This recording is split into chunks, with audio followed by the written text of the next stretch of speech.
It's Friday, November 14th. In the headlines, Johnson's Petroleum to deploy 10 mobile gas stations for hurricane relief. In business news, free online platform to track donations. Regionally, Belize and Guyana highlight community-led climate action at COP30. And in sports, Reggae Boys held to a 1-1 draw by Trinidad and Tobago in World Cup qualifier. This is the weekend news on PBC Jamaica. I'm Simone Absalom Gale.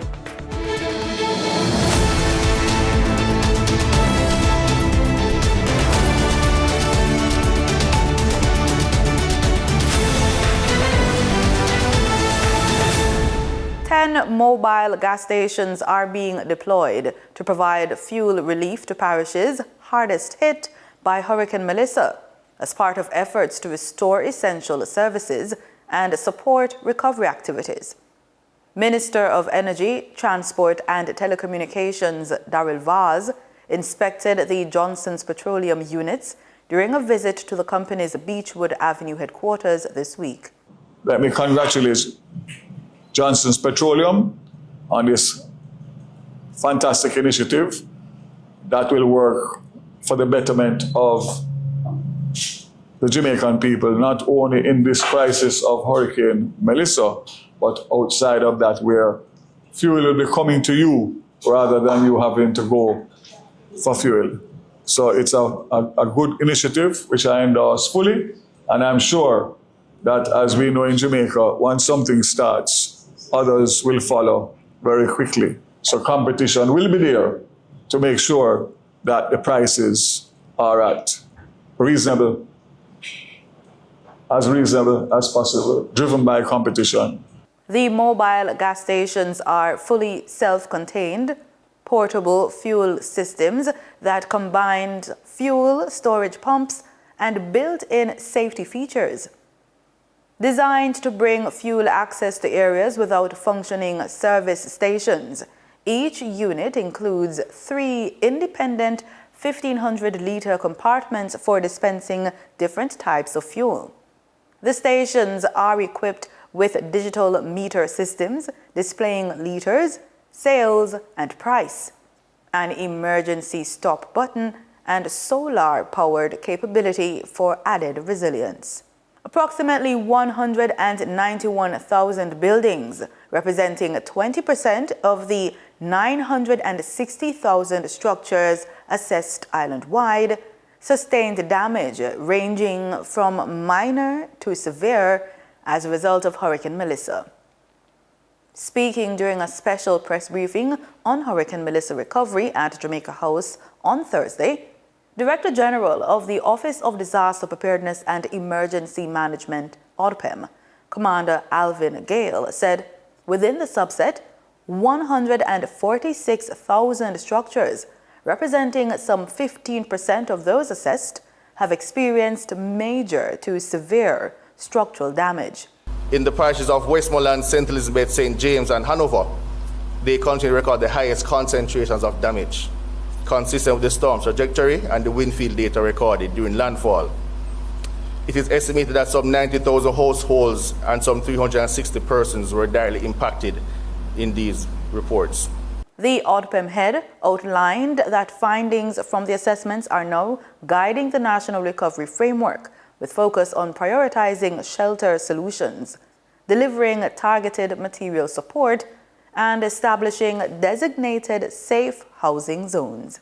Health Minister Dr. Christopher Tufton says thousands of kilograms of spoiled food have been destroyed following inspections carried out after Hurricane Melissa.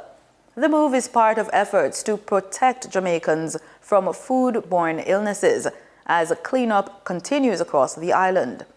While commending the quick response, opposition spokesman on health, Dr. Alfred Dawes, is urging continued vigilance. They were both speaking in Parliament this week. The Public Health Department has destroyed more than 5,600 kilograms of food that went bad after prolonged power outages in several southwestern parishes hit by Hurricane Melissa. which means an assessment of critical establishments such as large food manufacturing facilities, warehouses, cold storage, high-risk establishments such as abattoirs, butcheries, poultry farms, markets, supermarkets, restaurants, food and milk processing plants being targeted. The health minister says the ministry is keeping a close eye on large farms and food processing facilities to ensure that no unsafe food enters the supply chain. It's a very difficult decision, Mr. Speaker, colleagues, to those who clearly would have invested in their food or their establishment and are being told by the public health inspectors that you need to discard.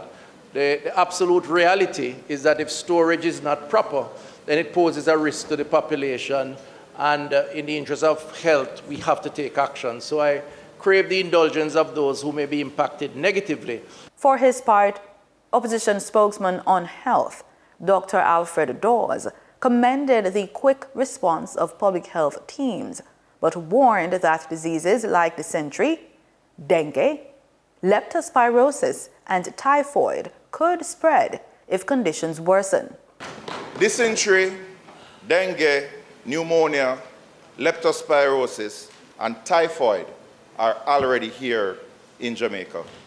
Malaria, yellow fever, and cholera are possible where people are living under tarpaulins, drinking river water, and practicing open defecation.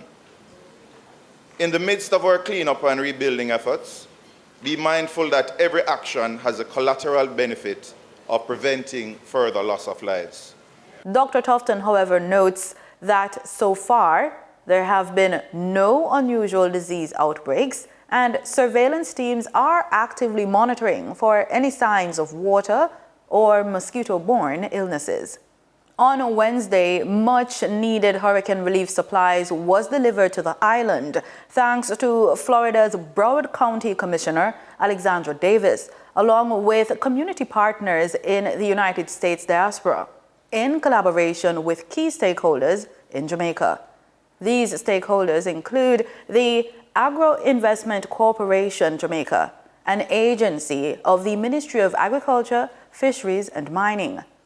An aircraft filled with supplies landed at the Norman Manley International Airport in Kingston to help Jamaica and other areas of the Caribbean devastated by the impacts of Hurricane Melissa. Our news team was on ground for the handover.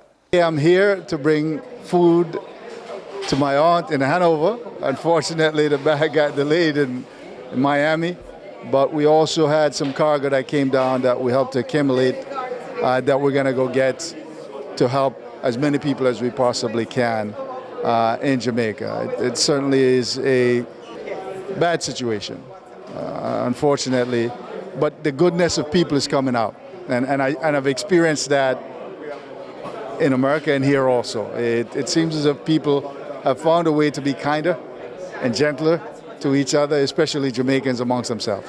And it's a very important thing that the diaspora connects and help rebuild Jamaica. It's going to take a long time.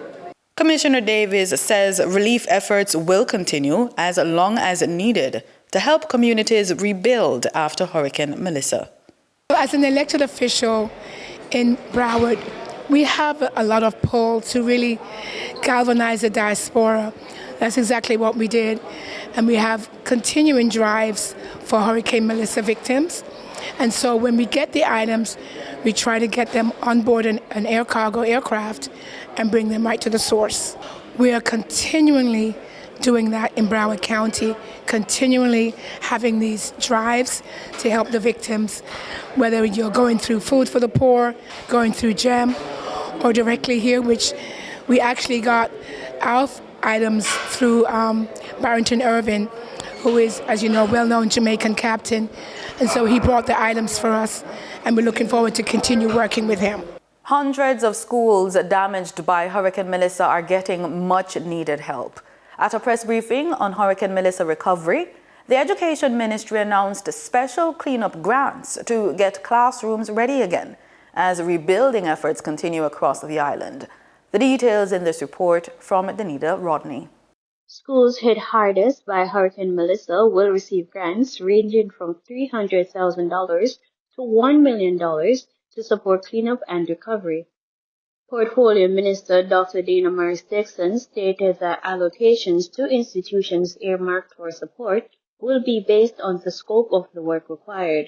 She provided the update during a press briefing at Jamaica House on Thursday. The Ministry of Education is very pleased to provide, through the Cabinet, grants to all of our schools that were affected in the West with cleanup grants. Some have more cleanup to do than others. Many have already started, and so we're just supporting that activity. The grants will be from $300,000 to $1 million, depending on how much cleanup they're doing. And so those will start going out to the schools starting tomorrow. And so I thank the team at the ministry, especially our CFO, for making sure that those funds can get to the schools as quickly as possible. Despite the devastation, the minister says principals, teachers, and the community members have already begun cleanup efforts. Principals are working really hard with cleanup. They've already started with members of the community. As I went around to schools yesterday, there were people from Kingston, from St. Catherine. I had football teams that were there that were working to help to clean the schools. And so the schools have started to clean up, especially in the West, but they need some more support. As of Wednesday, 665 schools have been reopened, but challenges remain in the western parishes most affected by the storm. Dr. Morris-Dixon says the ministry is, however, prioritizing students preparing for CSEC, CAPE, and PEP exams. We have a lot of challenges in the West, but we are working through those, and we're hoping that within the next 2 weeks, at least all students who have external exams, whether it's CSEC, CAPE, or PEP, will be back. So we're prioritizing those students in the West. The Ministry of Education says disbursement begins Friday, November 14.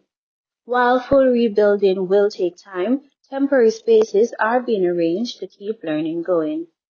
For the news on PBCJ, I am Denida Rodney. Time now for this week's episode of Unfiltered.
Your personal business and your business, you have to kind of be careful, because sometimes you may think somebody is your friend and they're there for you when really they're just there to take what they can take from you. So don't be so quick to trust people. Question everything that people say. The lesson what I learned through life is just to be humble and be honest and deal with people how you should deal with people, and don't belittle no one.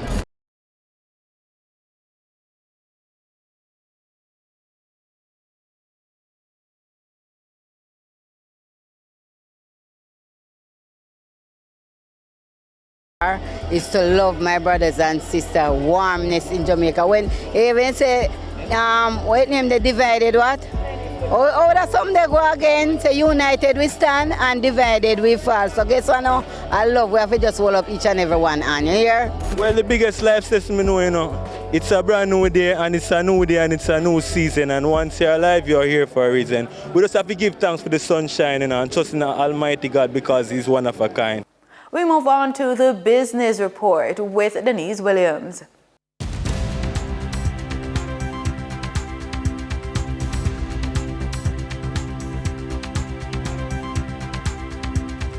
Welcome to today's Business Report. I'm Denise Williams, here to bring you the stories shaping the financial world and guiding your journey to smarter business decisions. Let's dive into the top headlines. Jamaica's largest banana and plantain producer, JP Farms, has reported almost complete destruction of its St. Mary operations following the passage of Hurricane Melissa. This is the second straight year of major hurricane-related damage suffered by the company. Initial assessments show that Hurricane Melissa caused an estimated near 100% loss across the company's banana and plantain farms. Despite the devastation, PBCJ Group, parent company of JP Farms, has pledged to immediately invest in recovery efforts.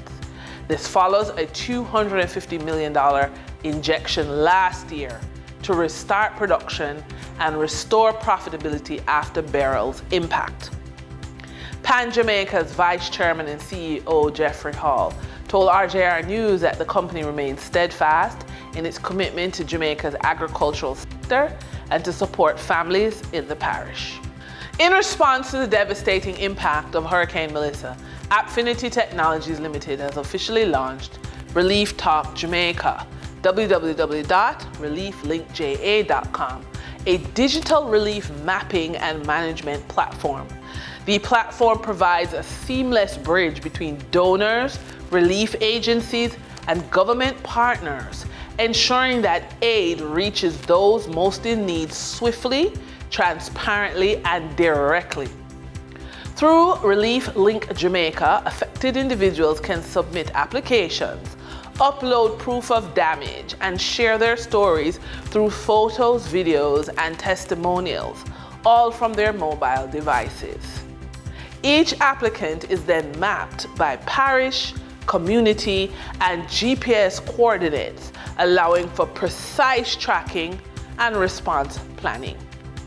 I quote, "We created Relief Link Jamaica to bring order, accountability, and humanity to how disaster aid is delivered," said George Henry, founder and CEO of Appfinity Technology Limited. Importantly, Relief Link Jamaica is a completely free platform. No money or goods are received by Appfinity Technology. All donations go directly to verified relief partners and affected individuals through established, trusted channels. For the trading period ending November 13, 2025, these were the most actively traded stock. Carreras Limited with 5,364,359 units, representing 33.92% of market sales volume. Trans-Jamaica Highway Limited with 2,068,697 units, representing 13.08% of market sales volume. Kintyre Holdings Jamaica Limited with 1,981,698 units, representing 12.53% of market sales volume. We now shift our focus to the Forex market rate set by the Bank of Jamaica. On November 13, 2025, the Bank of Jamaica reported US $37.87 million purchased and US $48.69 million sold by Forex traders. Forex traders earned $1.91 per dollar, selling the US at $159.48 and buying the US at $161.39. The Canadian dollar netted Forex traders $1.44 per transaction, with selling at $115.26 and buying at $113.82.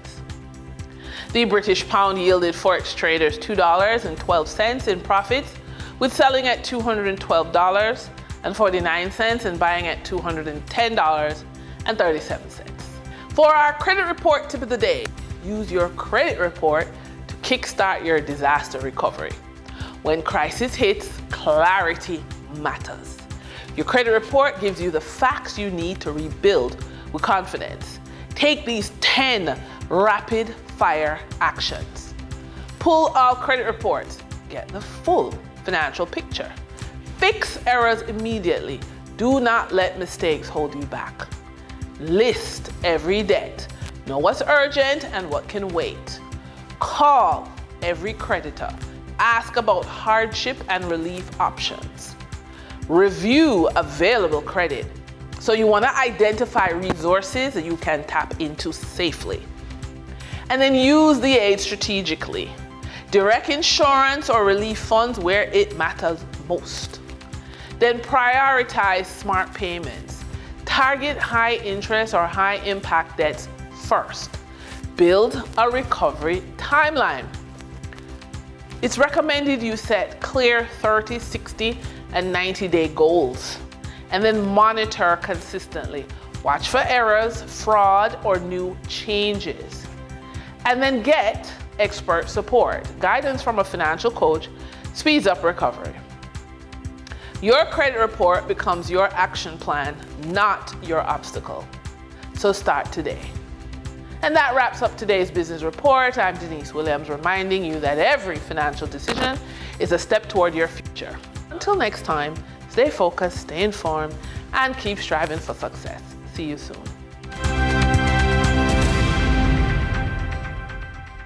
In regional news, Belize and Guyana will take center stage at COP30 on November 15, 2025, hosting a joint side event in Belm that spotlights how the two climate-vulnerable nations are building resilience from the ground up. The session will bring together ministerial leaders and technical experts to share lessons from years of implementing forest-based climate solutions. Here's more from Newsroom Guyana. That side event will bring together ministerial representation from both the government of Belize and the government of Guyana. And at that side event, we will speak about the lessons learned, the challenges, and the accomplishments that both Guyana and Belize have experienced in implementing reducing emissions for deforestation and forest degradation, encapsulated in the implementation of Guyana's low-carbon development strategy. What has been the journey that Belize has followed? What has been the journey that Guyana has also followed? How have we managed to integrate local and forest-based communities within the conversations? Not just in a way to have inputs, but to bring benefits back to those local communities. And what have been some of the biggest success stories coming out of that experience? In Guyana, our biggest, I would say, accomplishment has been the disbursement of benefits from the sale of carbon credits in a continuous and predictable way, now 3 consecutive years for 2023, 2024, and 2025 to indigenous villages in a way that now we see over 2,000 projects on food security, social upliftment, as well as areas on building entrepreneurial capability coming into being at the community level. So empowering local communities to take charge of their own development and importantly, financing that development. So we'll be sharing some of that at the side event with Belize. We believe that this will help to create and embody a sense of confidence that what we have accomplished in Guyana and what Belize has accomplished, any country can also seek to undertake that path. And, making it possible by learning from the experience of others is one of the big objectives that we have at that side event. We welcome folks to come to that side event, not just countries that have forests, but also developed countries that are looking to see what is working and how we could replicate that and scale that up at other country levels. Grenada's Prime Minister Dickon Mitchell says the country is now treating low math and English performance as a national emergency. Speaking on the latest episode of DMs with PM, he outlined new steps to strengthen primary education and better prepare students from the ground up.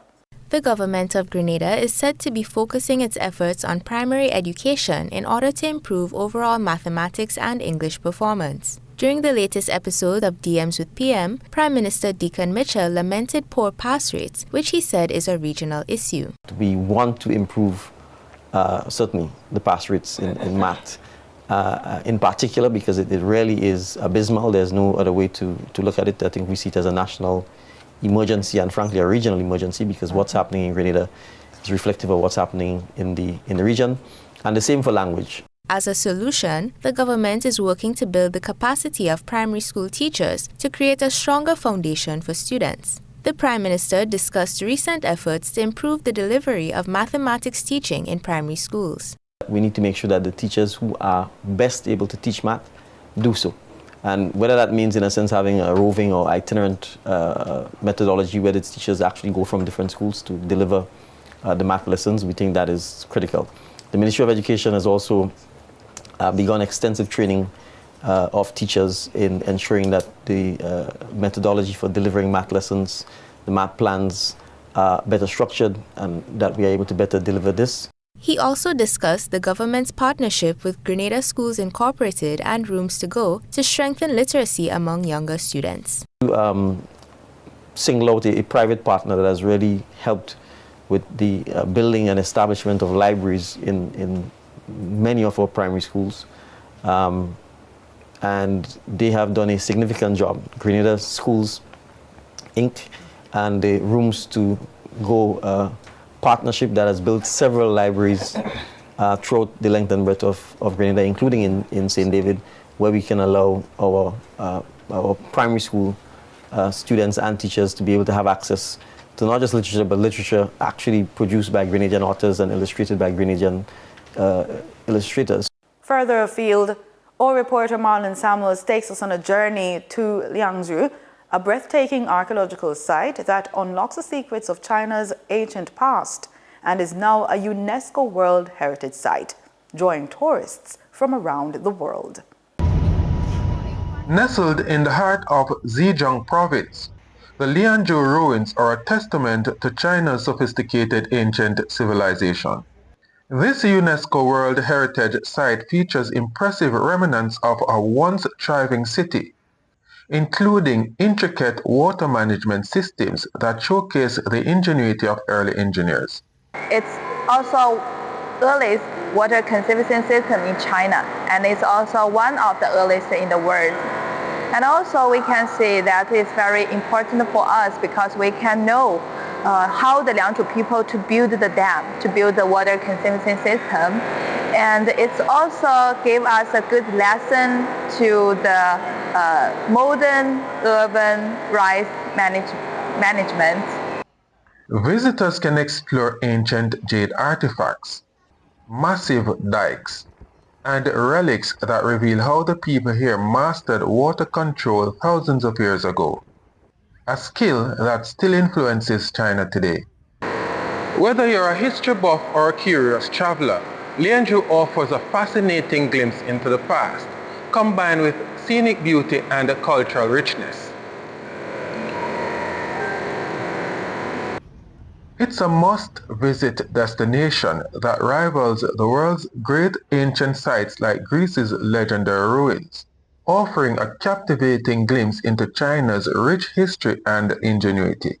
Come experience the timeless stories that shaped a civilization and continue to inspire the world today. Reporting from the Liangzhu ruins in Hangzhou, China, I am Marlon Samuels for the news on PBCJ. In sports, Jamaica and Trinidad and Tobago played out a 1-1 draw at the Hazley Crawford Stadium in CONCACAF World Cup qualifying match Thursday night.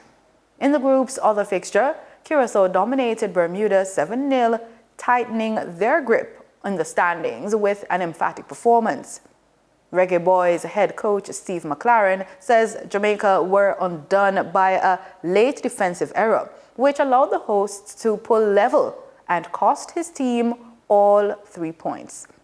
The result leaves Jamaica facing a must-win showdown against Curacao at the National Stadium on November 18 if they are to secure automatic qualification for the 2026 FIFA World Cup. Curacao, meanwhile, need only avoid defeat as they continue their push to qualify for the World Cup for the first time in their history.